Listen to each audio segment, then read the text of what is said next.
countdown to economic collapse. Watch what's going to happen when our country's economy collapses. Are you ready for this? Well, I'm certainly not. I'm David John Sponheim, and this is Countdown to Economic Collapse. November 11th, 2012. The goal of our nation is to provide the best possible support to its people. What we have seen over the past few weeks is a massive cover-up by the Obama administration. They have used the apparatus of our government to control the media, to paint a picture that Barack Obama has been a fantastic leader, and somehow, using all means possible, including ballot rigging, they managed to beat Mitt Romney. And I didn't get a chance to get into the debate. I didn't get a chance to even enter the race for 2012. That is where our democracy stands today. This will blow your mind. Everything is not as it seems. How can this man be James Holmes and also have two different faces? How is that possible? Is it to trigger gun control that this man went ballistic, or who he is? We don't know. Well, John F. Kennedy dealt with the Red Scare, the Soviet Union. They had a plan to brainwash the world. And you know, it could be happening within our own country. You see, they are lying to the American people. Overseas, you see the Pope. His face is clearly different. Take a close look at these two pictures and really look them over. Go back and rewind and see that this is not the same person. And they've been lying to us. The other big, huge lie is the Osama bin Laden lie. It's equally preposterous to believe that this is Osama bin Laden, a picture in Abbottabad on a US government video. The real Osama bin Laden has a different nose, lips, eyes, and isn't wearing makeup. This person clearly isn't bin Laden. And then they push information in a London magazine, Al Malhala, where they talk about the family. And this is the same London magazine that connected al-Zawahiri to bin Laden, interestingly enough. And look at this picture of devastation from the helicopter crash in Abbottabad. How could anyone have survived it? And there was only one explosion at the time. Let's start with the Libyan incident. Chris Stevens, ambassador, somehow trapped in Benghazi. Obama and his administration now admits that the CIA told him that it was the Innocence of the Muslims movie that created the panic, the rioting that caused Chris Stevens' death. Now his administration, Jay Carney, spokesman for the White House, has stated quite the opposite. And originally they said that they had given defenses. It turns out Obama sent a plane that could have evacuated the entire group to Iraq. It was in Iraq. It wasn't even in Tripoli or in Benghazi. So there's all these different statements coming out of Obama's White House which are contradicting. And then he says he takes 100% full responsibility for this incident. What does that mean? What is he going to do to pay the people, the family of Chris Stevens back? The loss of a life of such a great person who was working toward democracy around the world. We're seeing possible breakdown by the administration of Barack Obama in areas of foreign policy that's leading to our country's failure. 4 nations now turning Islamic. That's a huge problem for this nation. And the fact that we are ever closer to a war with Iran because Barack Obama has not engaged in a dialogue with Ahmadinejad or with Netanyahu on the subject of peace. He had a wonderful opportunity right before the election to talk at the UN, and he didn't do anything. He went on The View to talk to Joy Behar. I mean, this is a guy who doesn't understand the importance of the position that he is occupying and surely does not understand his mandate. He slipped in as president through a series of coercive events. Now, I believe that the statement by Chris Christie, a Republican in favor of Barack Obama during the New Jersey Hurricane Sandy encounter, was planned. I believe that that had been worked out in advance of the hurricane. And I'll tell you something else. I believe that Michael Bloomberg, an independent who also said that only Obama can solve the climate problems in the world, that person is part of this coercion to get us to believe that Barack Obama has been a great president, which he hasn't been. They are simply there as members of the elitists, some of the richest people in the world who control this event to keep Barack Obama as president, are part of this plan. Now, I'm going to hypothesize that the hurricane could possibly be man-made. Let's take a look at the possibility that it was created. Let's look at that right now. Take a look. Interactive mapping system. Here's Irene from 2011, as you can see by the white line. It goes straight up. This was from 1924. Next to it, something very similar. Barry, 2007, went straight up the coast, northeasterly direction. Every one of these hurricanes that they've tracked over 100 years now have gone in this northeasterly direction, except for one. And that one is Sandy. So there was a tremendous force pulling the jet streams to the west. Even though prevailing winds go from west to east, this was going in the opposite direction.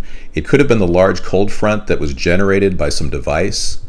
Electricity, originally created, and innovators like Nikola Tesla had the ability to control electromagnetic atmospheric conditions, and he proved it in his laboratories in the 1890s.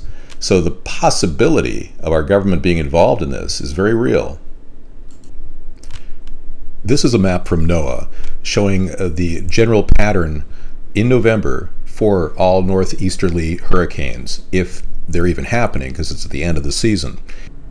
Here is the live podcast from the Hurricane Center. This is James Franklin from the National Hurricane Center with the 2 p.m. update on Hurricane Sandy. At this hour, Hurricane Sandy is located about 270 miles southeast of Cape Hatteras, North Carolina.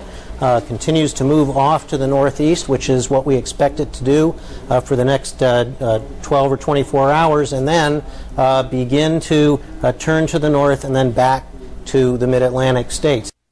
I'm Dr. Rick Knabb, Director of the National Hurricane Center, coming to you live from Miami, Florida with our 3 p.m. update on Hurricane Sandy, still centered more than 250 miles southeast of the coast of North Carolina, where they are experiencing tropical storm conditions this afternoon. Just an indication of how large this system is. With the center that far offshore and conditions being felt on land, that is a sign of things to come in terms of how far away from the center of circulation impacts will be felt. That also means that when the center does take that left-hand turn and come back into the coast by sometime tomorrow night or early Tuesday morning. Well, these are strange occurrences, and it is even more interesting to know that Sandy started off of the Yucatan Peninsula and didn't start out in the middle of the ocean like most hurricanes. And it went up the east coast, and then, unlike any hurricane before, took a left turn. And the interesting thing to note about Sandy is there were no tornadoes spinning off from the hurricane. It was simply a hurricane that devastated and killed over 100 people. As you can see, the possibility is very clear that this is one of the only hurricanes, anomaly of hurricanes, that has happened in this region in this particular way. It happened at a time when perfect timing to show that Barack Obama was handling domestic affairs properly. Similarly, the events overseas with Osama bin Laden supposedly being captured in Abbottabad or dying right there when they caught him, that didn't happen either. The entire cover-up of the Abbottabad scene is based on the fact that there is no evidence, there's no photograph of bin Laden's dead body, there is no body, there's no DNA evidence to show to the bin Laden family who are filing lawsuits in international court, and there's no picture of his body being dumped off the Carl Vinson into the North Arabian Ocean. So all of that is contrived, and they are riding, the Obama administration is riding on the theory that they can pull the wool over your eyes again and again and again. And they did it again. And if you want to look for blame, the coming economic collapse will be blamed on people that voted for Barack Obama. And the people that tried to vote Barack Obama out, those people that tried to vote for Mitt Romney, they can say at least they tried to stop Barack Obama, but the reality is they didn't have what it takes to beat Obama. I told all my Republican friends that there's no way Mitt Romney has what it takes to beat Barack Obama. I knew that. I said it 2-3 years ago, and no one believed me. The fact is, Barack Obama is very weak on certain issues, like the homelessness. It's gotten worse since he became president. No one's attacking him on the fact that opium production in Afghanistan is increasing with our presence there. No one has exposed the fact that those opium producers are doing better now that America is working with them. These are serious allegations about the honesty and truthfulness of our government and Barack Obama's administration. So we need to clean our government up using the apparatus provided by our forefathers to create a new political party to spearhead honesty and integrity and accountability in Washington. Now, do you think seriously that the budget's going to get cut in the next 2-3 years? I doubt it. Maybe a little bit, but not enough to keep this country from sliding. And you can feel it sliding right now. McDonald's sales are down. Check this out. McDonald's says its key sales figure has fallen for the first time in nearly a decade by 1.8% in October. That's just a small indication. A fast food organization like McDonald's having a dip in sales even though they have a dollar menu that's expanding, it's a sign that this country is not able to keep going. We are not in recovery. We are sliding. Businesses are shutting down. People are not spending money. Retail sectors are really suffering. What about JCPenney? Look at that. JCPenney sales plunge as shoppers spurn pricing strategy. Their third quarter sales dropped by 26.1%. Clearly, this is not just one example or two examples. This is a trend. And as we watch the trending going on in this country, we're seeing real estate go for less. We're seeing banks closing with huge amounts of money defaulting. The FDIC is encountering large banks now defaulting. We have been led to believe that Obama is going to do something to change this nation in some way. What he's doing is letting it fall apart. And we don't have leadership to pull it together. Now, we have great ideas to create green energy jobs, to spearhead a program called the Solar Rooftop Program, to put solar rooftops on houses all across the country and have them pay for it with the electric bill going down in price. We have a great idea to save our houses with the Homestead Renewal Plan, a way of taking foreclosed houses and condemned houses and fixing them up and creating shovel-ready jobs for the American people. These ideas should have been implemented 3 years ago, and Obama hasn't done it diddly squat. So, for all of you who are congratulating yourself that you voted for Barack Obama, now you can watch the American economy collapse. And as it does collapse, I wouldn't be bragging about voting for Barack Obama. I would be telling your friends that you're sorry you did. Because you will see in the next 2 years that this nation is going to slip into a hole. In reality, we are aware that the Fed has been basically watering down our money in our pocket, making so our savings accounts don't earn hardly any interest, and making it so the American people don't have a chance to get out of the situation they're in. We can change all that. With a brand new president, an infrastructure bank fueling U.S. jobs, this is a solution that only America's Third Party has, and that we have many more solutions at our website that you can check out that'll change this nation, make it truly the sustainable economy that we truly need to save us from the ultimate economic collapse. Now, you're going to see the stock market begin to tumble just like it did last week. They're going to implement changes that are irrelevant to the American people's lives. It'll simply help the power structure and the corporations that are behind Obama and his re-election. And I wouldn't be surprised if he runs for a third term or tries to get Congress to warp this 22nd Amendment and make it possible for him to do that. So don't kid yourself. We're in this fight. The American people are in this fight, and we are here to win. And our country needs a president who's honest and has the integrity to lead this nation through any situation in real time without a teleprompter. So I'd urge all of you to get your friends involved with America's Third Party.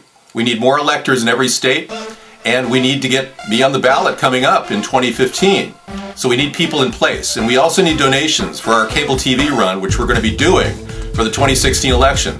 Every cable TV ad could reach thousands of people, and we can get these ads out there for as low as $5 a piece. So that's something to think about. If you really want a third party, we're ready to do it. And we've got the basic foundation laid over the past 4 years to make this a reality for this country.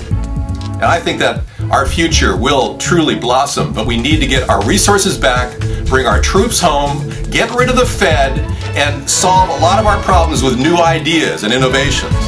So I'm David John Sponheim, and I support this message.